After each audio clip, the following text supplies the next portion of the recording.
Hey guys, my name is WoW, and man, The Witcher 3 Wild Hunt turned out to be such a great game.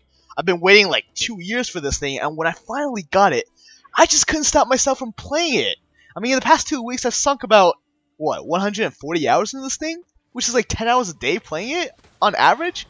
But I'm pretty sure many of us here has as well, because, let's be honest here, everything in this game so far has been graphically gorgeous, breathtaking, and just really well designed by CD Projekt Red, so big props to them on this one. In fact, a lot of people, myself included, would go as far to say that this game is probably the best open world RPG ever made.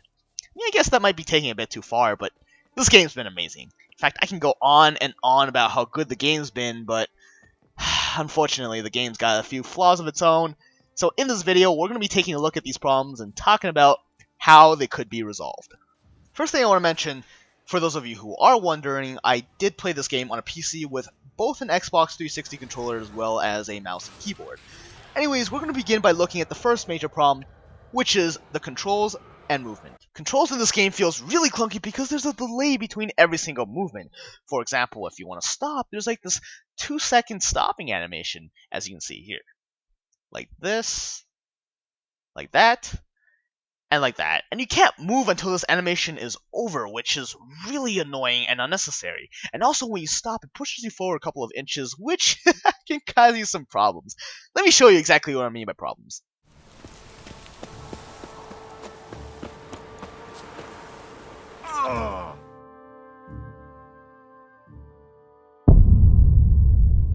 Yeah, the stopping animation can be sometimes really annoying, but that's not the only problem with the movement. Like I said before, everything involved with the movement is delayed, and that includes turning, which is pretty much the biggest reason why movement controls feels clunky. So let me show you guys exactly what I mean by delayed.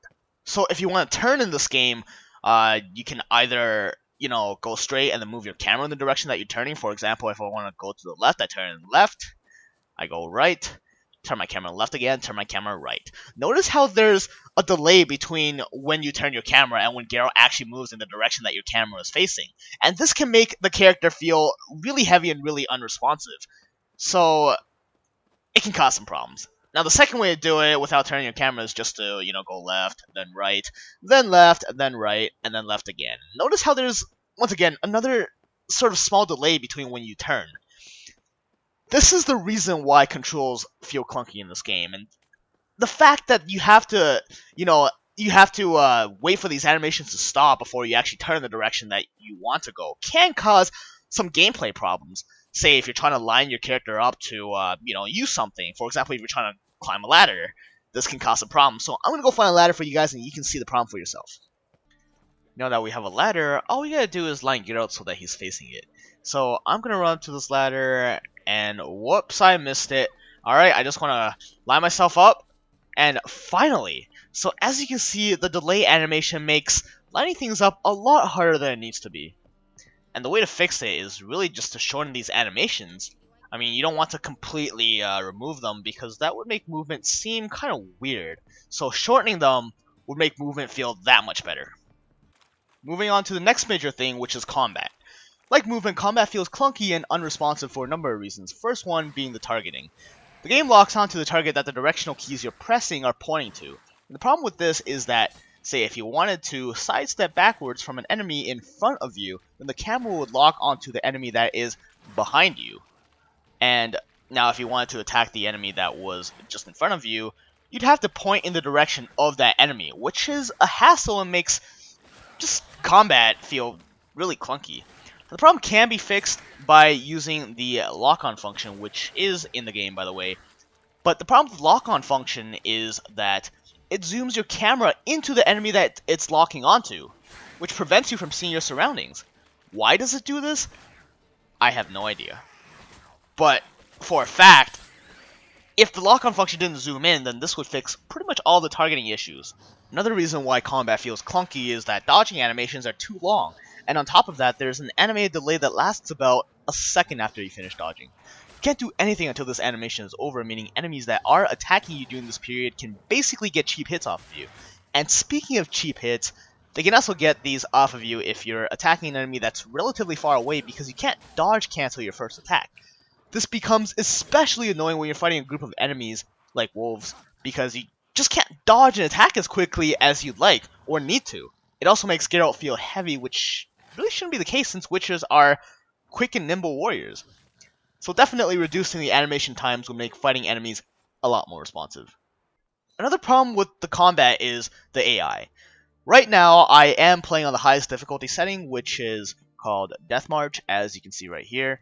I am level 34 right now, as shown here, and I got decent gear because I've been exploring. But I'm going to pick a fight with these guards. They are level 47.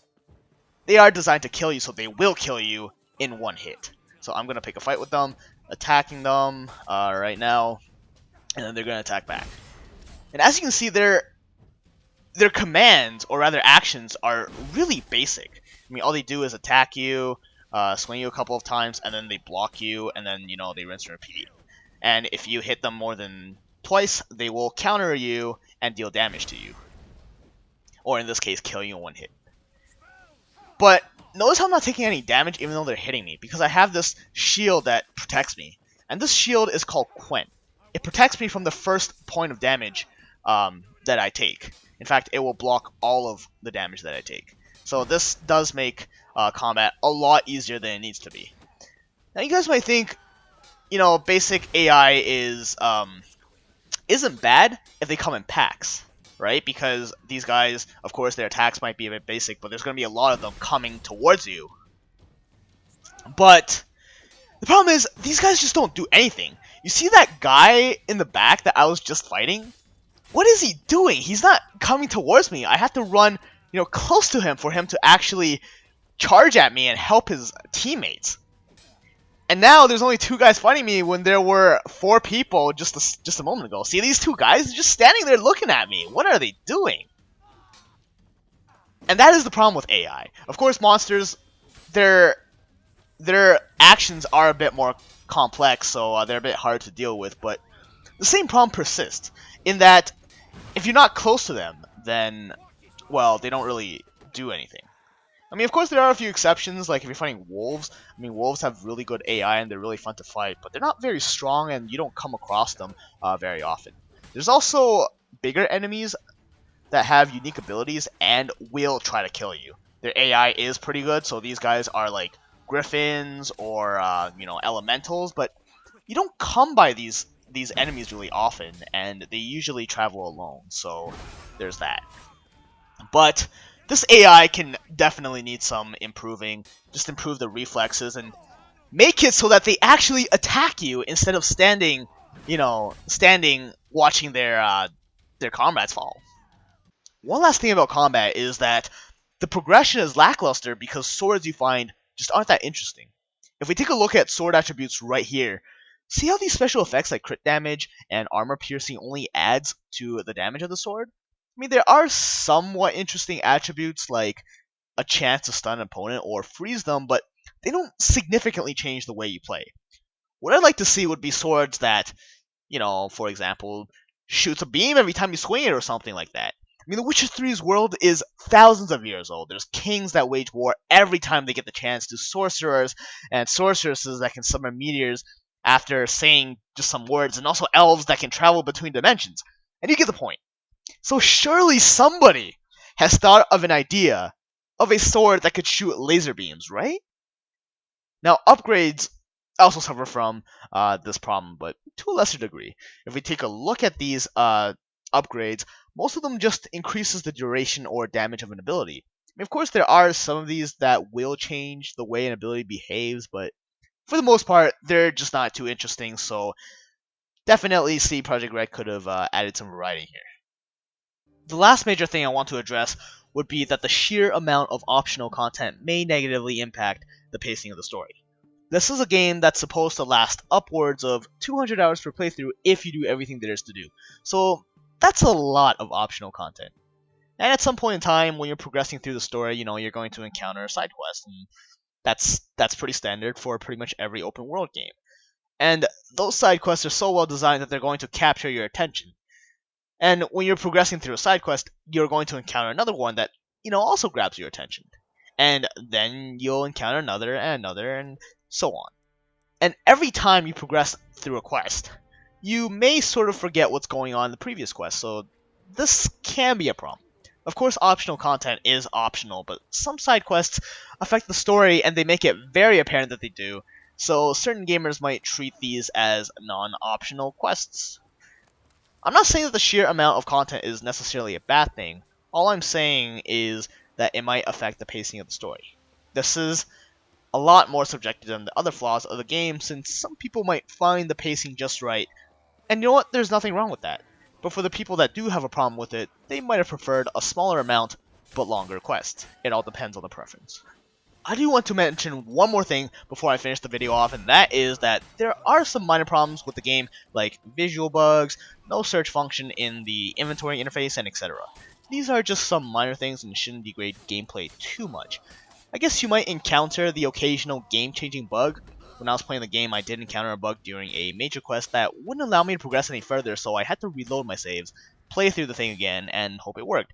And after a couple of reloads, I was able to complete the quest. These bugs are rare. I mean, I've only encountered the one that I just mentioned after 140 hours of game time, so they shouldn't be too much of a problem for you guys. The game did just come out recently, so CD Projekt Red is hard at work patching this thing up, so expect to see fixes in the upcoming months. Anyways, thanks for watching, guys. If you have any feedback, feel free to post in the comment section below, and I will see you again next time.